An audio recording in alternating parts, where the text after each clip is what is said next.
je fais cette petite vidéo vraiment rapidement parce que je reviens à l'instant du Ptitchouma Tel Aviv, du centre des impôts de Tel Aviv, où on a signé un accord sur un dossier. Donc bon, on est content d'avoir terminé ce dossier. Mais en fait, pourquoi j'aimerais faire cette petite vidéo? Parce que souvent, on parle de théorie par rapport à la loi des Olim Khadashim et des 10 ans. Et là, justement, j'aimerais vous faire partager un cas pratique.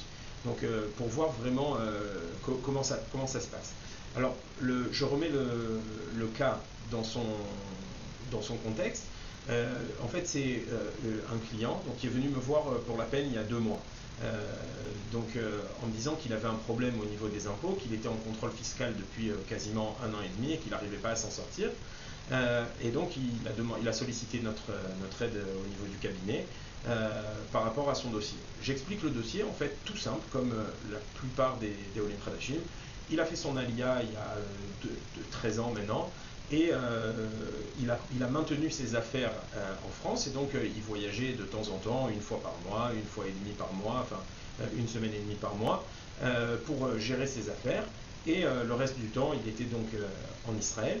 Et étant donné que tous ses revenus venaient de sa société française, donc il n'a rien déclaré en Israël, étant donné qu'il était au Khadash, et donc la loi des 10 ans permet de ne pas déclarer les revenus générés à l'étranger.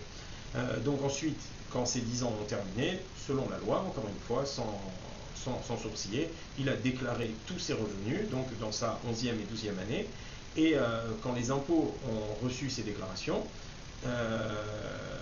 donc ils ont fait une vérification, ils l'ont appelé et ils ont demandé, ok, qu'est-ce qui s'est passé pendant les 10 premières années de ton Aliyah, pourquoi tu commences à déclarer seulement maintenant, comment tu as vécu? Donc évidemment, il leur a expliqué qu'il était au Khadash, et donc c'est là que, entre guillemets, le problème a commencé, c'est que les impôts ont dit, ok, évidemment, tes revenus viennent de l'étranger, mais étant donné que la plupart du temps, tu le passes en Israël et tu as travaillé à partir d'Israël, donc tu aurais dû déclarer en Israël et payer tes impôts en Israël. Évidemment, la personne a été extrêmement surprise puisque elle se pensait protégée par la loi des 10 ans. Et donc voilà, depuis 1 an et demi, il y a un Massa ou Matan, il y a des échanges avec les impôts, donc les impôts sont restés sur leur position, la personne qui le défendait, l'avocat qui le défendait est resté sur ses positions, et donc ça a continué jusqu'à ce que c'était à la porte du tribunal, et donc il nous a sollicité il y a 2 mois, donc on est rentré comme, entre guillemets, Koach Rezer, on a repris le dossier, et finalement aujourd'hui, Baruch Hashem, on est arrivé à un accord.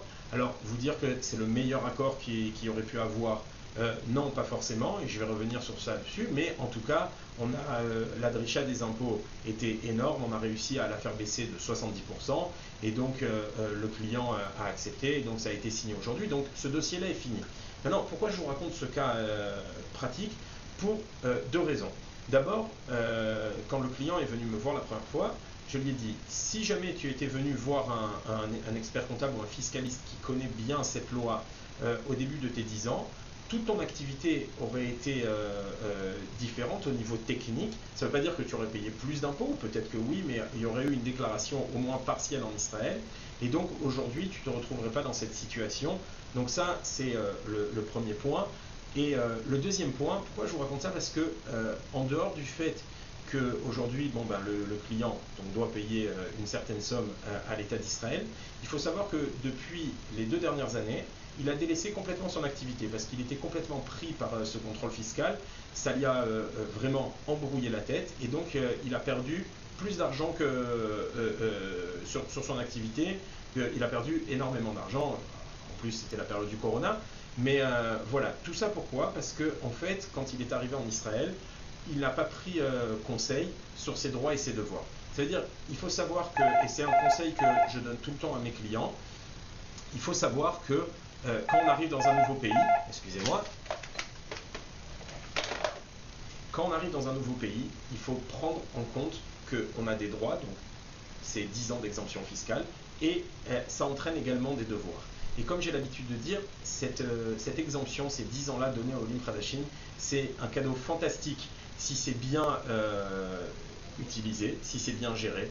Mais ça peut devenir très vite un cadeau empoisonné, comme dans le cas de ce client, si jamais on l'applique mal.